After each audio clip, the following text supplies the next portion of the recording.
Greetings and salutations, loyal viewers of this channel. My name is Sean, and today I'm going to be your captain as we set sail on this journey to uncover what is in fact a hoax, but not necessarily a hate hoax, although it has a gendered element to it. I'm not sure if you're familiar with this. I didn't actually cover it when the story broke at the time, but it involves Brick Lady, who claimed at the time that a man threw a brick at her face because he was so into her. He asked her for her number and she said no because she's a strong, independent woman, and that man, filled with all the patriarchal misogyny, decided that a brick was his only solution. Well, it turns out that is not the case. She is currently being indicted for lying to the police and GoFundMe fraud, or theft by fraud, whatever they call it in the state of Texas, in the city of Houston, and that's what we want to talk about today. But before we get into the financial malfeasance of Brick Lady,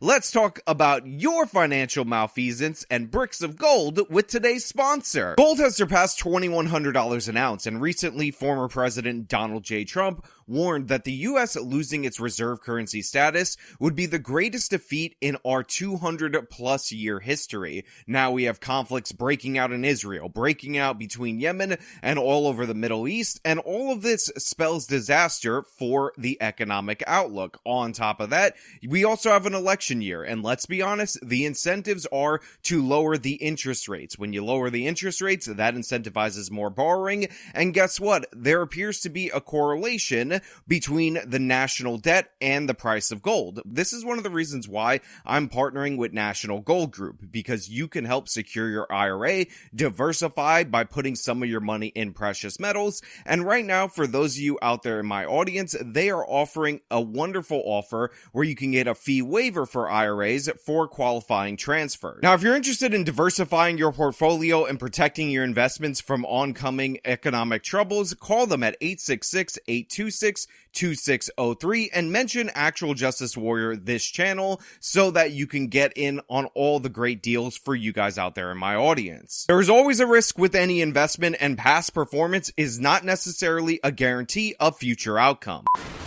Right now, 10 competing claims about this viral video. Y'all gonna let a man hit me in my face? As a woman seen and cancels her plan to turn herself in for theft charges. So, Roda Osman, aka Brick Lady, was in fact hit. She did in fact have physical contact made against her, and that's why her face was swollen. And then she decided to post this viral video that she has since deleted, talking about what happened at the time, which just goes to show you that even reporting a story almost immediately can lead to somebody lying almost immediately, which I will explain to you after we cut to this clip. Yo, this man just hit me in my face with a brick, and all these black men just what? This video has been seen millions of times. Now, as you can see, this lady right here is saying that this man just hit me in the face with a brick, and all of these black men watched. Now, as I said, even though this is a hoax, and I think some people are reporting it as a hate hoax, it's not really a hate hoax. You have a black lady and black men. However, what is in fact the hoax is the motivation and everything around what she said about her injury, except for the fact that she was in fact hit by a man. But we're going to get into the discrepancies in the story because they actually have the person that she accused of this assault being interviewed at the local news for the first time, telling his side of the story. And I think that is quite illuminating because his version of events, which by the way is backed up by the surveillance video, versus her version of events, are quite dichotomous. They're quite different. They differ in key ways, if you catch my drift. The man accused of the viral brick throw reached out to me for his first interview. This was a well thought of plan. A diabolical plan. Olin Douglas is a father, son, and small business owner, but in September, allegations made by 33-year-old Roda Osman nearly put it all at risk. It caused people who I thought really knew me to kind of betray me. So far, there's a major discrepancy right here. And again, as I said, his story is backed up by the surveillance evidence and by the witnesses. Her story is backed up by the fact that it was better for her GoFundMe for her to tell this version of events. So in her original version, she wasn't doing anything. She was just standing around outside of a club, looking all good, looking fresh to death. And then all of a sudden, a man came up to her and said, "Hey, you're beautiful. You're literally perfect, can I get your number? And when she said no, all of a sudden, Rock Smash was activated. They transformed into, what is that, Golem, the Pokemon? I'm gonna go with Golem, and clocked her in the face, and that's how she got that bruise. However, in this version of events, they actually met in a location, decided to go to a secondary location.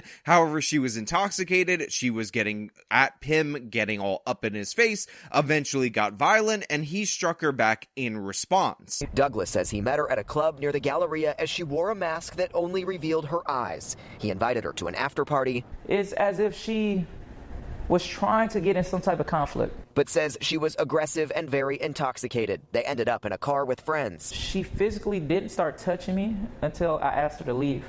So you gotta get out. Outside the car, Houston police say surveillance video then showed Osman slapping him in the face before he hit her back with what appears to be a plastic water bottle in hand. Now that right there is actually crucial, because his version of events says that he told her to leave. He rejected her, which is quite ironic because the whole way that she was painting this to the mainstream media, the whole way that she painted this in terms of the GoFundMe, was that she was the one who rejected him, and that's why he just decided that it was brickin' time and attacked her completely unprovoked, obviously due to the fact that his toxic masculinity was being questioned. And again, I'm not really projecting all of these thoughts and ideas onto her. This is in the original video, and this was in the response to her video, the nearly $40,000 that were raised for her based on this account. And it appears to be that it's exactly the opposite of how it's being portrayed. You should never hit a woman in general, but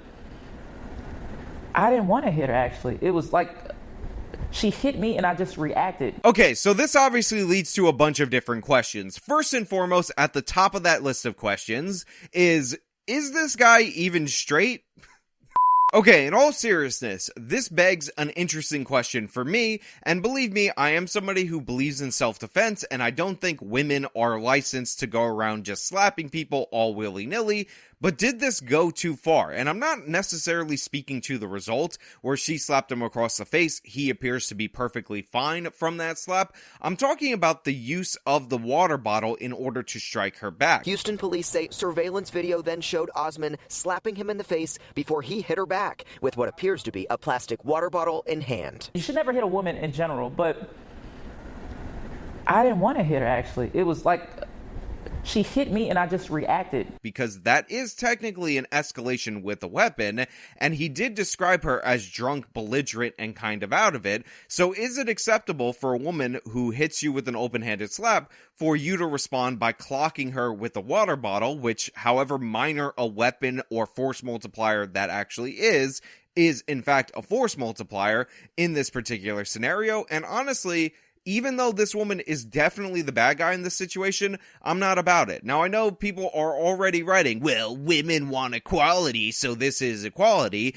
But the thing is, we recognize that there are differences between men and women. We recognize that even a punch from this dude to her face is going to be far more damaging than a slap, and that is not acceptable behavior. Now, I always say that if you try to sucker punch me, you try to knock me out cold, which could potentially kill me, that you are not entitled to a fair one-on-one karate battle. But this guy already had an overwhelming physical advantage, and I don't want the fact that she lied about this after the fact, and that she is completely in the wrong for starting this, to obfuscate the fact that this dude apparently did hit her incredibly hard, causing a serious injury to her face, and that probably was unnecessary force if we're being realistic about this situation. That being said, the version of events about asking or being asked for a number and then being hit with a brick is just but one of the lies that she told about this particular instance, because there's actually another version of the story, which I think is interesting as well, because how could it possibly be both? According to court documents, the footage didn't match what Osman told police, that a male Uber driver threw a brick at her and tried to kidnap her, that she did her own investigation and was told that Douglas was the one who assaulted her. So in this version of the story, which by the way includes her own investigation, she was getting into an encounter with an Uber driver. The Uber driver threw the brick at her, assaulted her unprompted. Again, we're missing the phone number thing that was stated before. and then he tried to kidnap her, which is interesting because according to the sequence of the events in the charging documents that are backed up by the surveillance video, they got out of the car first and then the assault happened. But again, I find it fascinating that in his version of the events, it appears to be set off by a drunk woman being rejected after she was belligerent, and all of her various different versions have to do with everybody wanting her so bad, the fact that they got violent because they couldn't have her. It seems to be a little bit ridiculous that her version of the story turns out like this. Would you be surprised to learn that this is in fact a graduate student? She's now charged with theft because prosecutors say she made it up and tried to profit from this GoFundMe that raised more than $42,000. Now, what's interesting about this GoFundMe fraud claim is that Osman reportedly, according to the charging document, actually filed another GoFundMe claim back in 2020,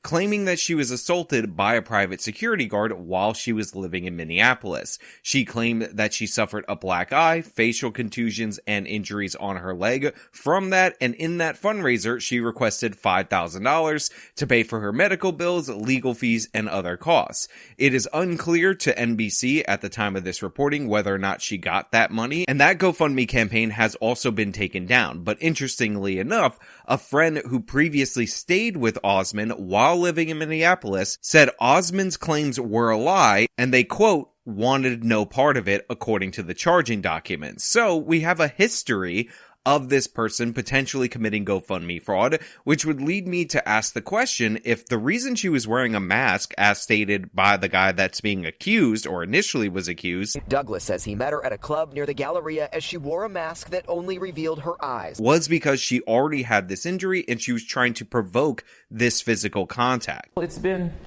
a divide between, black men, black women, and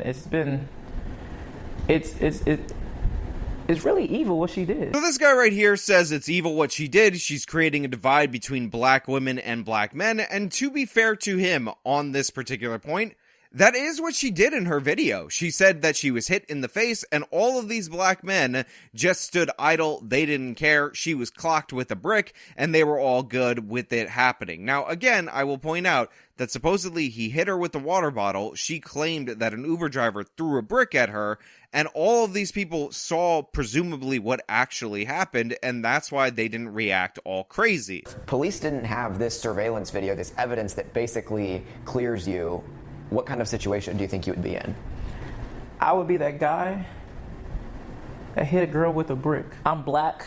I'm surprised I didn't get arrested in 30 seconds from this going out. So this guy right here is trying to play the race card, saying that as a black man, it is a miracle that he wasn't arrested within 30 seconds and all of that. But the thing is, her statements to the police made no sense. She said she conducted her own investigation in order to identify this person, and that's not how the police department tends to work. So his weird playing of the race card right here, when again, this is a black on black incident, seems to be absurd, except for the fact that she brought it up, but it's not going to gain any bonus sympathy points with me.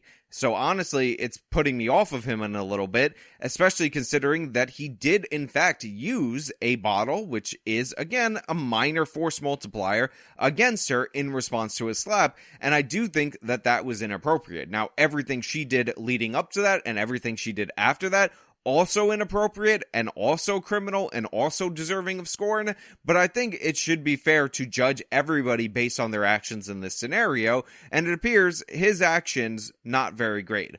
On top of that, he said she was wearing a mask during their first meeting, and it appears she went mask off with how bad of a person she actually is. Yes, I'm nailing it with the jokes. Douglas says he's received death threats from complete strangers. She's just manipulating people using their pain.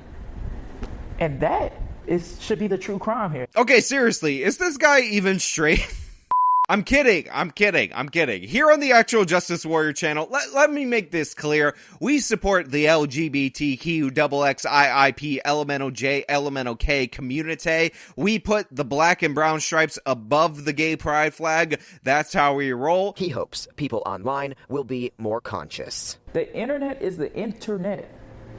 It's not real life all the time. But honestly, just the way he said, the internet is the internet The internet is the internet. makes me laugh, and it just adds a little bit more of a wrinkle to the story, a little bit more intrigue to this, the fact that this guy might not even be a straight, so everything about her story is potentially just ridiculous and absurd and not true in every possible way. But again, that's my speculation. I'm not saying anything. Don't believe it just because I'm on the internet, because I don't know if you guys know this, the internet is the internet. The internet is the internet. Anyway, I don't know what else to add to this story. I want to know what you guys think down in the comments below. If you like this video, then show me by leaving a like, subscribe for more content, follow me on all my social media, support me via the support links in the description of this video. This has been me talking about a weird hoax that ended up leading to criminal charges for the hoaxer. Till next time.